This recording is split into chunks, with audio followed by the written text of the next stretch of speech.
नमास्ये प्रह्लादेनोदितं पुरा सर्वरक्षाकरं पुण्यं सर्वोपद्रवनाशनं स्वाहा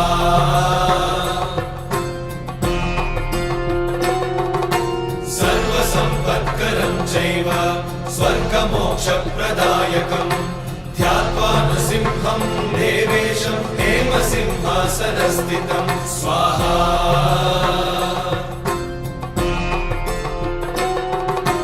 निवृत्तास्यं त्रिनयनं शरदिन्दुसमप्रभं लक्ष्म्यालिङ्गितवामाङ्गं विभूतिविरूपाश्रितं स्वाहा